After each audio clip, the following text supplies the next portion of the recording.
Chapter 3, India's Defence System. In the last chapter, we studied the features of India's foreign policy.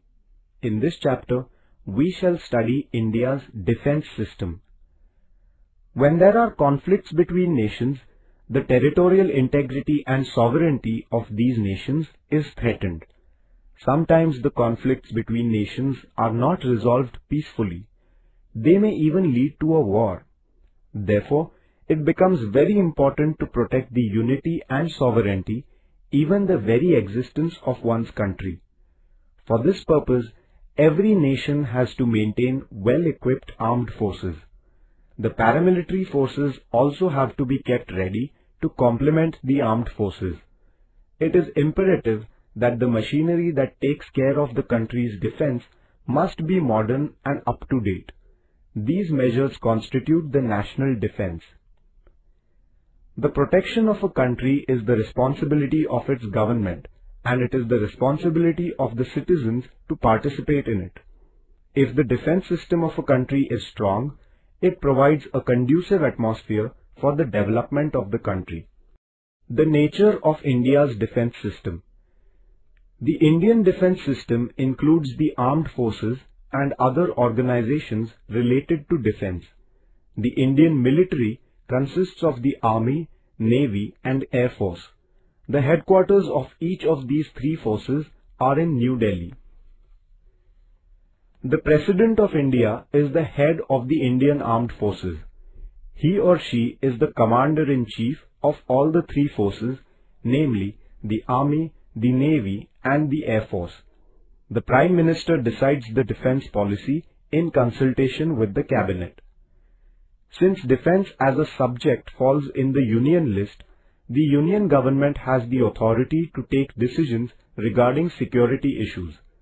The Ministry of Defense of the Union government carries out all functions relating to the security of the nation. The head of this ministry is known as the Defense Minister.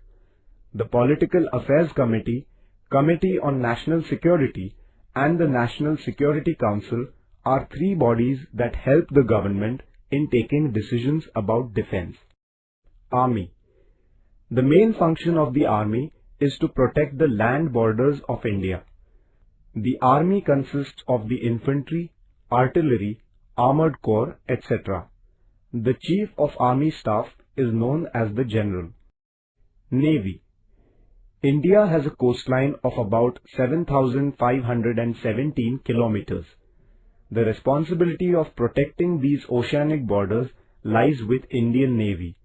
The Chief of Naval Staff is known as the Admiral. Air Force.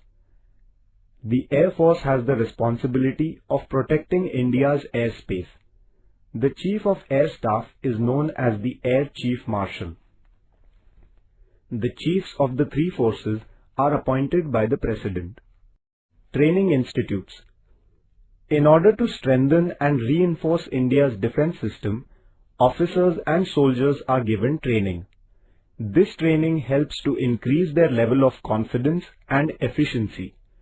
This training helps them to adopt defense-related skills.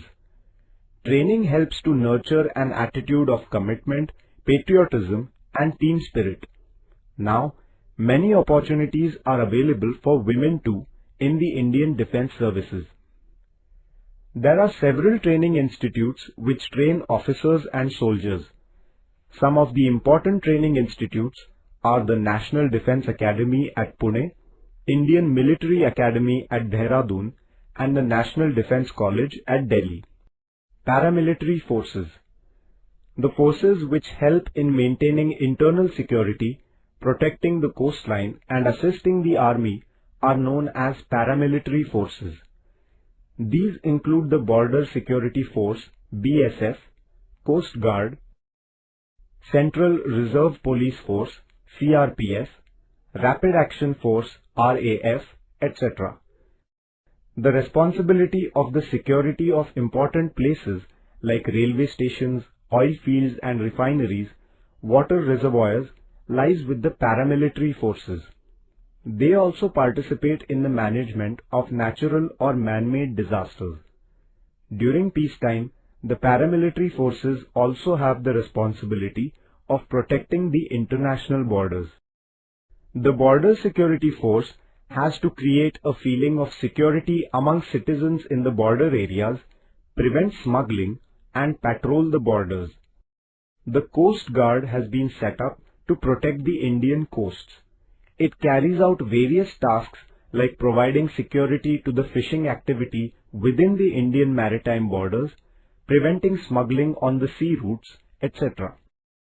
The Central Reserve Police Force helps the administration in different states in maintaining law and order.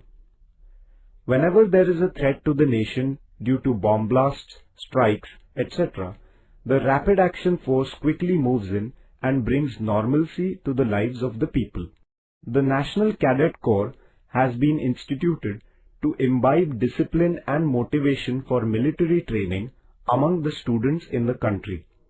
Boys and girls from schools and colleges can join the NCC. Home Guards.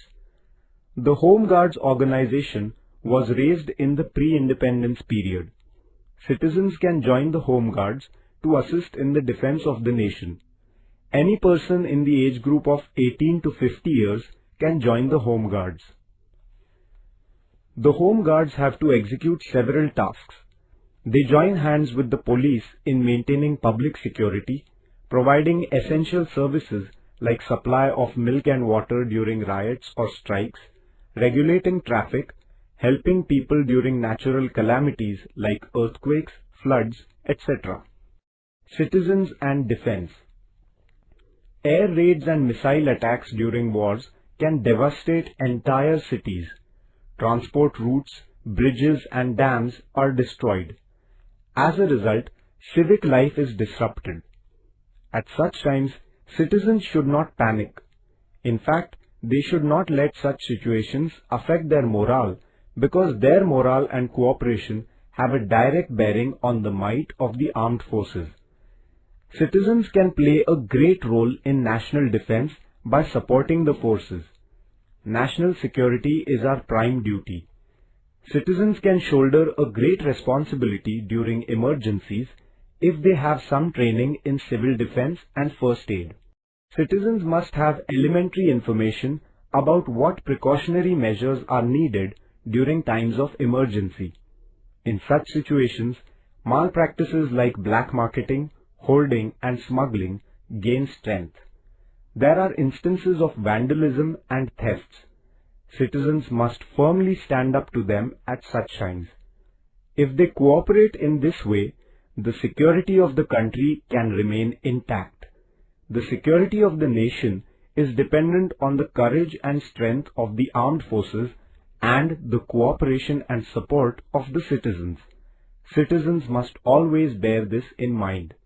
The challenges before India's security. In the post-independence period, external forces tried to threaten India's security. There were instances of war between India and Pakistan in 1947-48, 1965, 1971 and 1998. In 1962, China had attacked India. Even today, there are many disputes between India and Pakistan. For example, the Kashmir issue, water sharing dispute, the problem of infiltration, etc. The border dispute with China is a challenge to India's security. In spite of all this, India has always taken the lead in resolving her disputes with the neighboring countries through peaceful means.